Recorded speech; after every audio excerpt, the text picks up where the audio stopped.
Well, some of these athletes have been selected to be brought forward and shown to the world. Amongst the 48 starters, Kimberly Garcia-Leon of Peru, well, she's the defending champion. She took double gold in Eugene last year at those World Championships. There is Garcia-Leon. She is the world #2 this year, walking very, very well indeed. And then you have the Hungarian local, Barbara Ola. She's 30 years of age. She's actually been a national champion 6 times. Hasn't been in great form this year, so it'll be interesting to see how she walks today in the home front. Well, there'll be huge support for the home athlete, Victoria Madarash. She took a surprise bronze at the European Championships in Munich last year, over 35 kilometers. 12 times national champion Madarash for the Hungarians. Here we have Spanish Maria Perez, has the fastest time in the world this year at both the 20 and the 35 kilometers. So she'll be really looking to improve that 4th place from the Olympic Games and get a medal. Yang Jiayu of China, the world champion in London 2017. Was that really 6 years ago now? She's the world #2. She won the World Racewalk Team Championships in Oman in March last year. And here we have Palmisano, the Olympic champion. As I said, she had an operation on her knee and she's coming back. Raced first in Madrid this year in April. We ask the rest of our athletes to join them at the starting line and prepare to start the women's 20-kilometer race walk.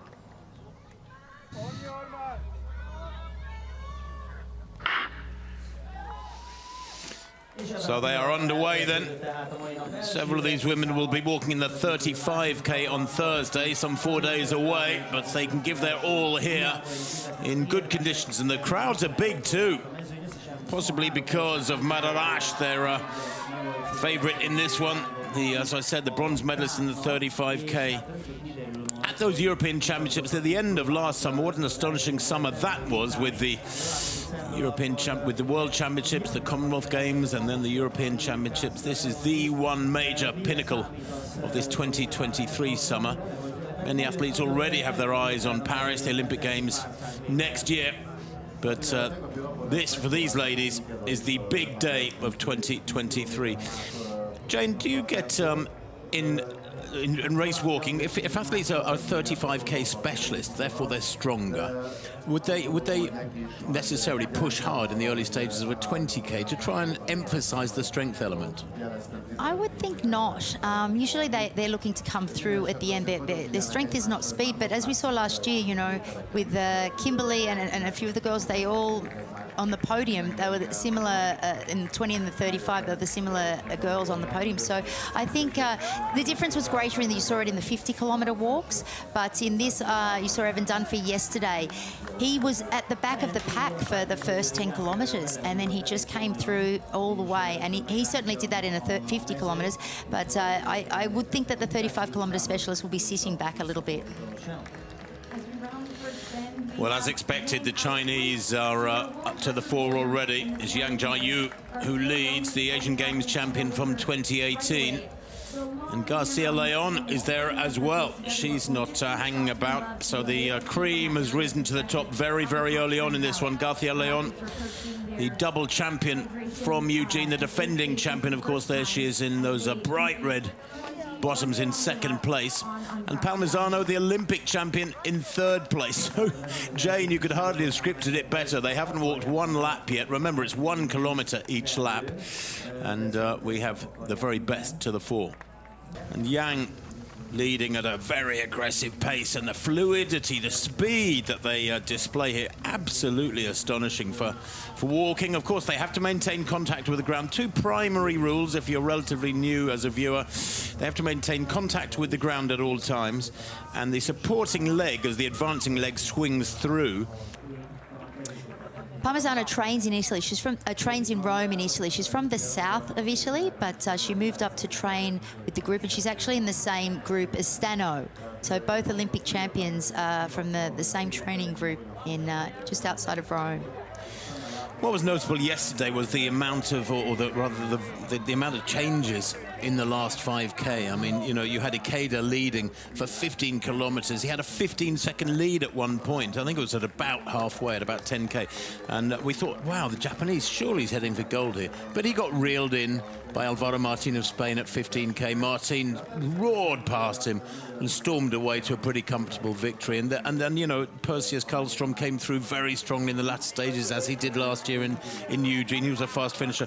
So you can get caught up in the way a race looks over in the first half, let's say, and the whole complexion of it can change dramatically within a lap or two. Absolutely, yes. And there was the fight for second and third between the Brazilian Bonfim and Perseus, and that was interesting because Bonfim was on 2 red cards. So that's the other thing that can play into the results, the red cards. And we haven't seen any come up on the board. Actually, I've just seen 1 red card for contact for Renas, the Colombian, who's just dropped off the back of that pack.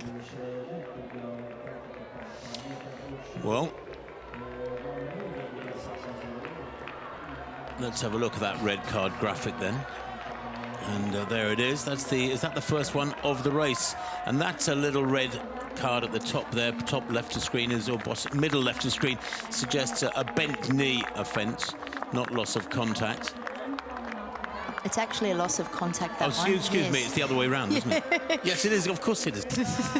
Mental block. It's early in the morning. It is very early here.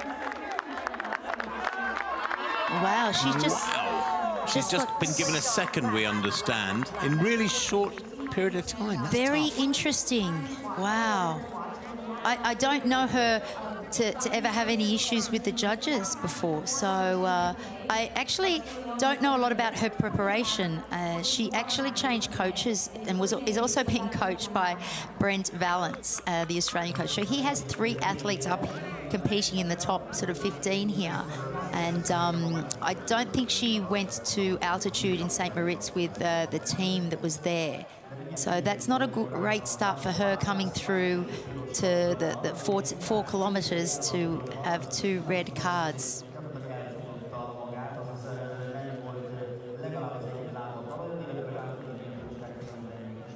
There was another yellow paddle to that group there. I'm not sure which athlete that was for, possibly Montag or the Mexican. We can't see what the little line was on the paddle, whether it was for contact, which is the little squiggly line, or like the bent knee. But they're coming through now, these 7 girls, and the Mexican, Gonzalez, is just bringing up the back of that package. She has a lovely long stride. That's what you're looking for, a really long stride. They've come through in 4:19 that kilometre, moving very strongly. There's still a decent pack behind as well. They're about, I think, 10, 12 seconds behind. So a slight acceleration there. And the gap growing to that second pack. I mean, that's quite a big gap back to that second pack who've just come off the carpet and onto Andrassy Avenue. I'm surprised it spread out so much, to be honest. I think, and there's what, 7 in the front, and then there's another Peruvian girl, just Evelyn Inga, in the middle there. And she made a big improvement. She was top 6, I think, in La Coruña, one of the big events on the race walking challenge, the World Athletics Race Walking Challenge. She improved by 5 or 6 minutes. Fast turnover rate, great cadence of the legs, and she's closing on the lead pack of 7. And she just gained another 2 seconds on that lead pack. So you can just see her, she's lapped that's the Mexican girl, Otoño, and the Guatemalan as well. They're lapping those athletes. This is a 1 kilometre loop, and they're lapping them. And the main pack is another 11 seconds back, so she really has separated herself from that pack impressively in a couple of laps, 2 or 3 laps. Morillon has closed on this 7, and they're so tightly bunched. I wonder if they have slowed a little bit. It's almost like they've been lulled into a false sense of security. It's really interesting because that first 5 kilometres was a lot faster, and she will be gaining confidence from the visual that she can see that she's catching them every lap. Every lap she's a little bit further in front. Well, the only athlete in the leading 10 with... Oh, Parmisano. my word! Parmisano, the Olympic champion's gone down. Oh, my word. And the road surface there is not wet. It shouldn't be slippery. No. There was a few wet steps there. I don't know whether... Yeah, it's strange. as we said yesterday, the men, there were a few slippages in the men, but that was understandable because it was wet. I was saying there's only one card of the athletes in the top 10, and that is Gonzalez of Mexico. I wonder if the Olympic champion Palmisano of Italy, very experienced, remember, took a bronze medal in London 2017. She's 32 now. I wonder if she will react to this in the right way. Just like you fall over in a 5,000 or a 10,000, you can get back up and carry on running effectively. You don't close that gap if you lose 20 or 30 yards really quickly. You just take it nice and steadily and close up gently. Can't panic. Let's take another look at that fall from the Olympic champion Antonella Palmisano of Italy, nicknamed Cipo. Well, she is closing up on that pack very, very quickly. Now they negotiate this turn. Is she clipped from behind or what? No. She just rolled her ankle, I think. Do you think that's the new shoes? They're so high. That was happening in the World Half Marathon Championships a couple of years ago in Poland. Athletes on some corners were almost twisting their ankles and going over because the shoes, these new shoes with the technology in them, the more protection they give the athletes is great, but it makes them so high off the ground that they are less stable on tight corners. And I think race walking, because you do land on your heel, and if you're off the camber a little bit, you can just roll your heels much more quickly than other. But I'm not sure if she's wearing really chunky shoes. I'm not sure. Like, I think Jemima Montag is, and Perez is. They're both wearing the ASIC shoes, but I'm not sure if we can see there if Palmisano is wearing any. Well, Montag, the Australian in the white vest, has hit the front, not for the first time, but somewhat bizarrely there. She moved wide out and certainly said, look, come on, you come through. She went to the front, Jane, almost maybe she drifted to the front, and then she moved to the side, and it's like a track race as they're going around that bend, which is rather similar in its dimensions to a 400-meter running track. She moved wide, allowed, is it one of the, Perez, is it, to come through. Maria. On the inside, and there she is in the white vest, Montag, with nearest to the camera, Perez of Spain, who is leading. And it's interesting, isn't it? Because I sense there's a reluctance to lead now amongst this group, Jane. Does this happen in race walking? You know what? I think that the girls, usually the girls start a lot more negative than the boys, from my experience. And so I think, yeah, they're sort of playing a bit of cat and mouse, not really going for it. So it'll be this, you know, these last 9 kilometres will be significant here. Yeah, look at Montag's progression over the last few years. Personal best last year, but she's very close to it this year with that 1:27.51. And since 2018, she's progressed some 4 minutes. I mean, fabulous, steady progression from the Australian. But this has become a bit of a cat and mouse game, and Morejon has closed right up. She's closed 10 seconds on this group now as Morejon to regain contact with them. And we have a group of 8. And that reluctance, Jane, is a strange one because it kind of, to me, it's a wasting of all the effort they put in over the previous 10 kilometres or the last few kilometres to build that gap. You know, you forge a gap through many, many laps of hard work, and then you ease right back and you let others catch you. Well, they've just let Morejon back in the race, and so they've done a 4:29 for that lap. So that's significantly slower than they've done before, and they would know that, whether it's sensation, but they can see the clocks all the time. See that lead pack heading back up Andrassy Avenue, getting their drinks on board, taking plenty of liquids. The temperature climbing now in Budapest as the morning wears on. It's still only 8:10 local time, but it is 27 degrees in Budapest now. It's a warm morning, and that temperature has certainly climbed. It was only 2021 when they set off not very long ago, 55 minutes ago. And Palmisano, all credit to her, Jane. She seems to have recovered from that fall very well and now finds herself at the front for the first time. Yeah, she looked composed after she fell down. She took a minute, not a minute, but she took a couple of seconds to get back up. She didn't jump up straight away, but then, as you said, she took a time to get back up to that lead group. So, you know, she's had a number of years' experience. She does look very relaxed, and she doesn't look like she hurt herself. She didn't take any skin off or anything during that fall. Interesting to note in this lead pack here of 8 athletes, there is 5 areas represented, 5 area federations. We're just missing Africa in this group. Nyagi she was on 1 red card the last time I saw her. She seems to have dropped back, the Kenyan. I can't see her at all. Well, she's on two. I think she's on 2 cards. Oh, she was in 35th place. Actually, she is on 3 red cards. She's either gone or she's going into the penalty zone, is the Kenyan race walker. So here they come up towards 13 kilometres in this women's 20K walk. The pace has slackened a little bit over the last 3 kilometres. In fact, the last 3 kilometre clockings have been the slowest of the day. 4:26, 4:29 or 4:28, and then 4:26 again. And that might be why the Olympic champion, Antonella Parmesano, has hit the front for the first time, because she wants to keep it honest. Cheapo, as she is known, leading this pack of 8 around Hero Square.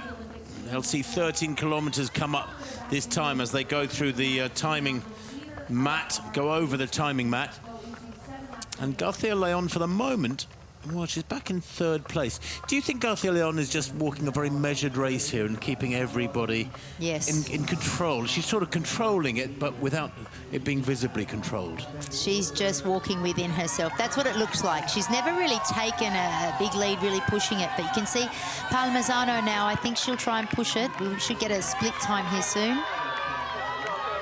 Ma at the back of this group, Shenja Ma, the race walking World Cup champion from 2022, former world under-20 10,000 metre champion on the track. There is Ma with that yellow sort of scarf around her neck, or flannel around her neck. They've gone through 13K in 57.05.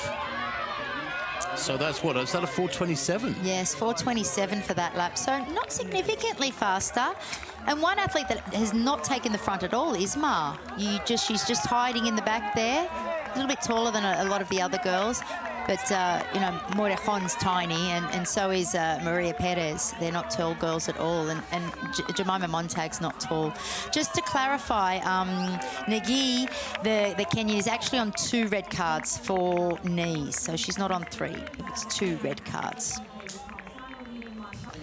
Well, Parmesano at the front. Once again, Montag in 2nd. They are the athletes who have hit the front at least once or twice in the last lap or so. Perez has not yet hit the front. Interesting to see that, because she's taking things very steadily. The Spanish European champion back in 2018. World record in Budapest over 35K earlier on this year. She's the Olympic 4th placer. She's got all the credentials. Perez there in 3rd place as we're looking at them in the red and yellow of Spain and the white sunglasses. And you can see the difference between her when they had that side-on shot of Gonzalez, the Mexican, next to her, and Perez. Perez is sitting with her hips tucked under. You can see her hip movement. It's amazing. I really love her technique. And I know she's had issues with disqualification, but I always thought she's got a beautiful technique. She's very relaxed. And she's just pointing a finger there. I think she wants to get a sponge, so she's trying to get in there to get a sponge. And you can see Gonzalez next to her. She leans forward. She's got a bit of a lean forward, and her bottom almost sticks out at the back. And that's why she's so short on her stride at the front. If you can tuck your bottom under a little bit and use your hips a little bit more to get that stride and get your foot out in front of your body, she does it much lesser than the other race walkers.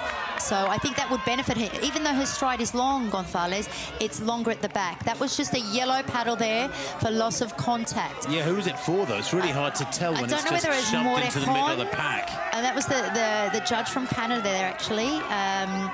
It seemed to go into the middle of the pack. They try to move around and stick it right in your face. It can be a little bit daunting, but I prefer a judge to stick it in my face so you actually know it's for you than to yell out the number, because you might not hear it. Some judges just sort of hold out the paddle and don't actually physically put it in your face. I would rather it be put in my face so I can see it. And often you'll see athletes acknowledge it. Just stick their hand up. Yep, got it. Thank you. I'll think about that. So, you know, it's difficult when they're in a pack, but this isn't such a big pack either.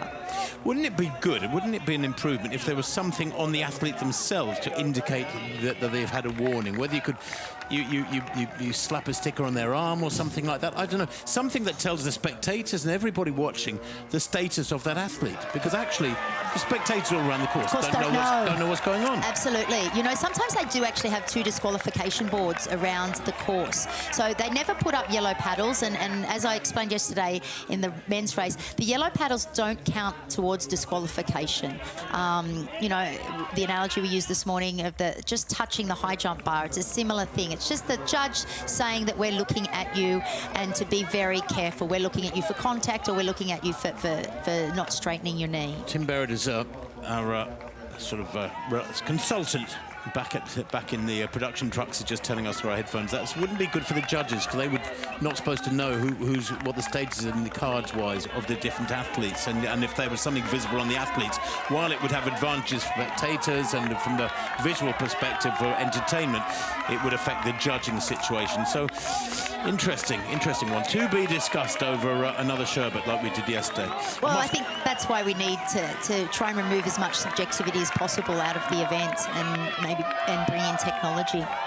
Parmesano, Montag, Morejon, who had closed the gap so impressively on the leading packers 7, is there to the left of this lead group. Perez is there right in the centre for Spain. Now the Chinese, let's talk about them for a minute, Jane, because they've been very, very quiet at the back of the group. Yang was the early leader. She went off very quickly for the first couple of laps to sort of clear out, if so to speak. She set it up and got all the cream up to the top very quickly on in this race.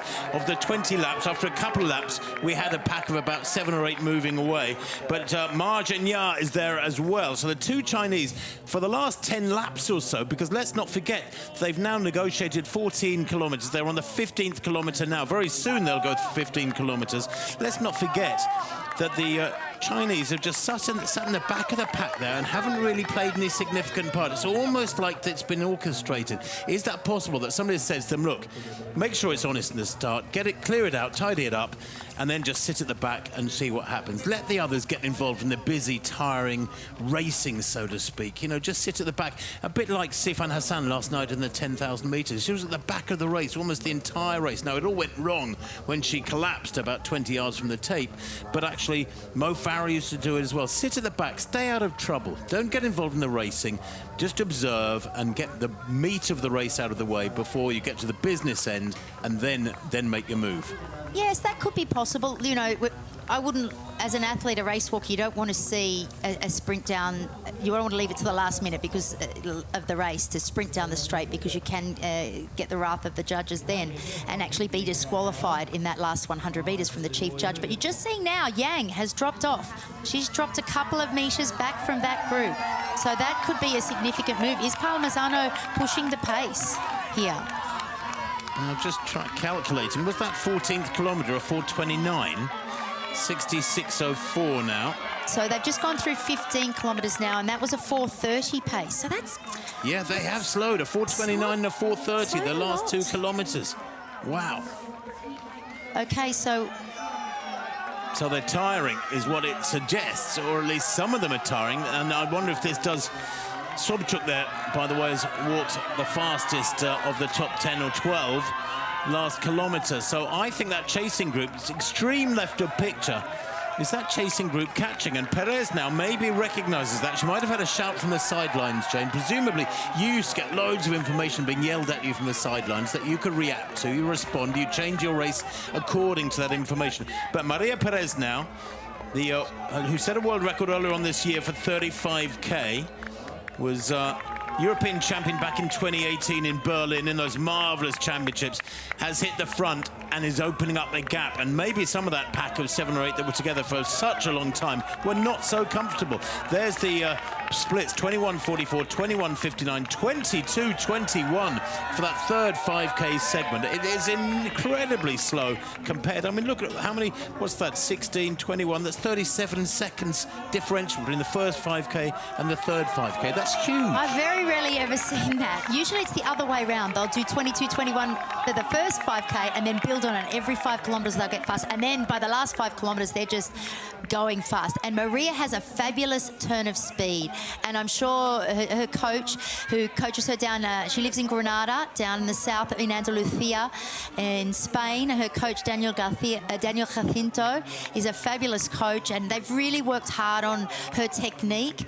And as I said yesterday in the men's coverage, they use mirrors, they've been using technology, looking at film, doing treadmill work, trying to get their technique the most efficient and the safest technique around. So she's a fabulous walker, and she's got the fastest time this year. She did a fabulous 10,000 metres on the track in Valencia about 4 weeks ago, and it was hot 30 degrees in the bearing down sun. So you know, she was fourth in at the Olympic Games, so she'll be looking to improve on that 4th place. Well, here she comes through towards 19 kilometres now. I can tell that Montague has a huge gap behind her. Parmigiano at 18k, the gap between Montague, the Australian, in 2nd place, and Parmigiano, the Italian, in 3rd, was 20 seconds. So that is a huge buffer. And maybe now we can be certain that Perez and Montague are going to be the first pair, the first two. We'll just wait for that 19-kilometre split to come through for Maria Perez. She's on now on her last lap. 4:06. Another 4:06. That's incredible. Wow. 82:30, the cumulative time for her. And if she puts in another 4:06, Jane, what's she going to walk? She's going to walk 1:20, 1:28. No, 1:26. Is she on world record tempo? Hang on. No, she's not. Excuse me, getting carried away. She will do the last 5K very quickly. Well, supposing she walks 4 minutes for that last 5K, it'll be 1:28:30. And it'll be 20:30 for the last 5K. That's incredible. Insane. And Jemima Montague, if she gets this silver, she will be ranking above the great Kerry Saxby, who was a hero of mine, who won a bronze medal back in Seville in 1999 in the World Championships. So Jemima could be on the podium here for Australia, the first medal for Australia. About 800 metres to go for her. Perez then leading on the final lap now of 20 in this women's 20 kilometres walk. Little glance at her watch there. She takes the turn. This is at about 400 metres into each lap. She's got about 600 metres to go. 1.5 laps of the 400-metre running track, in effect, if you're in a stadium. The crowd's applauding her now. This is a victory circuit. This is an exhibition final lap of 1 kilometre for the little Spaniard. It has been an exemplary performance. The example being set as well, the original example set by her teammate Alvaro Martin, who walked to gold from 15 kilometres onwards when he took the lead yesterday. He walked to gold for Spain, and it's going to be a brace of brilliant, bright gold medals for Spain, barring disaster, for Maria Perez as she completes these last few hundred metres from Montague of Australia, Commonwealth champion on the track over 10,000 metres last year, the full-time medical student. You just have to give her a massive pat on the back, don't you, Jane? We all know the world over how tough it is to study medicine. To do that and be a world-class performer in track and field athletics in an endurance event like this, where you have to spend hours and hours out on the roads, it's superhuman. I don't know how she does it. She combines it. And as well as that, as I mentioned, she's got the Girls Play On program that she has. She's out there mentoring and being a great role model for these kids. So Maria Perez then of Spain leaves Andrassy Avenue for the final time, and it will be up onto the orange carpet for the final time. She roars past one of the French competitors there. I'm not sure if that's Beretta or Moutard, but she negotiates this carpet. She can take the... That's her coach. That's her coach, Jacinto. Gave a coach a hug there, but she's taking the extravagant wider line around the outside of this curve. She knows she's got a huge gap behind her. It was 27 seconds at 19k, the gap between Maria Perez of Spain and the chaser, the Australian Jemima Montague. So she can enjoy, she can soak up these last few hundred metres.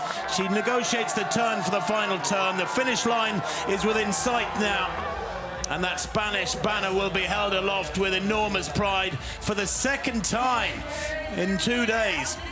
Second time in less than 24 hours, in fact. And with this, Spain will top the medal table with the USA with 2 golds. The USA taking a couple of golds last night in the men's shot and the mixed 4x400 meters relay. But for Maria Perez of Spain, this is her day of days. Astonishing walking from her. 5 years after being European champion in Berlin, Germany, she becomes world champion in Budapest, Hungary, in spectacular style. And she looks like she could go round again. She cannot believe it. She's so emotional. Last year, I know when she was disqualified at the World Championships, her and her coach, who you just saw before, Jacinto Garzon, he was just devastated for her. And look at Jemima. It's beautiful, really beautiful. Both of them. You're an Aussie, you're getting caught up in it. But both of them, you know, they work so hard and they've overcome it. And Palmisano, who actually fell on that turn, she's made an incredible comeback. Jemima Montag of Australia takes the silver. Palmisano, the Olympic champion, takes bronze. And what a walk there. Wow, Kimberly Garcia-Leon has finished like a rocket to finish just outside the medals. So close for her. She was the champion from 2022, from last year. Let's have confirmation now of that result in that women's 20 kilometers race walk. Maria Perez of Spain, a dominant performance from her over the last 5 kilometers, taking away to a comfortable victory, 1:26.51. Jemima Montag, that area record, a super silver for Australia, and Palmisano, the bronze for Italy. Olyanovska, the best of the Ukrainians, up to 11th place. The Chinese were not the force they were expected by some to be. Tristan Piotti, the top of the Greeks, in 15th place. And the rest of them working very hard for those times. Oliveira of Portugal getting a personal best, although 6 minutes down on Perez's time of 1 hour 26 minutes.